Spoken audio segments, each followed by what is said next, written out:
धर्मवीर संभाजी महाराजांची जयंती 200 जणांनी केलं रक्तदान. करमाळ तालुक्यातील केम येथे धर्मवीर छत्रपती संभाजी महाराजांच्या जयंतीनिमित्त मेडिक्लोरिन ब्लड बँक सोलापूर व धर्मवीर संभाजी महाराज जयंती उत्सव समिती यांच्या संयुक्त विद्यमानं रक्तदान शिबिराचं आयोजन करण्यात आलं होतं. या शिबिराचं उद्घाटन उपस्थित मान्यवरांच्या हस्ते करण्यात आलं. यावेळी ग्रामस्थ मोठ्या संख्येने उपस्थित होते. या शिबिरात एकूण 200 जणांनी रक्तदान केलं. या रक्तदान शिबिरात केम येथील दिव्यांग दत्तात्रय कुलकर्णी यांनी आतापर्यंत 66 वेळा रक्तदान करून दिव्यांगांमध्ये रेकॉर्ड केला असून त्यांनी देखील रक्तदान केलं आहे.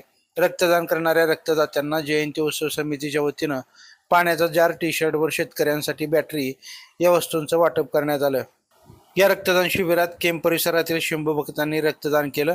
हे शिबिर यशस्वी करण्यासाठी धर्मवीर छत्रपती संभाजी महाराज जयंती उत्सव समितीच्या कार्यकर्त्यांनी परिश्रम घेतले. लाईव्ह महाराष्ट्र झोन न्यूजसाठी संजय जाधव. ताज्या अपडेटसाठी लाईव्ह महाराष्ट्र झोन न्यूजच्या यूट्यूब चॅनलला सबस्क्राईब करा, तसेच बेल आयकॉनवरती क्लिक करा.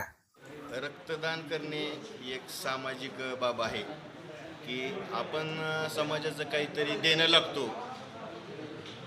त्यामुळे आपला समाजाला काहीतरी उपयोग व्हावा या हेतूने रक्तदान करणे आवश्यक आहे. आपल्या एका रक्तदानाने तीन लोकांना त्याचा उपयोग होऊ शकतो.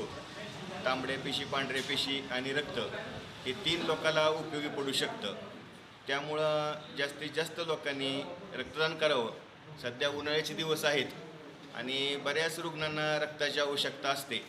त्यामुळे जास्तीत जास्त लोकांनी रक्तदान करावे अशी या ठिकाणी मी आवाहन करत आहे.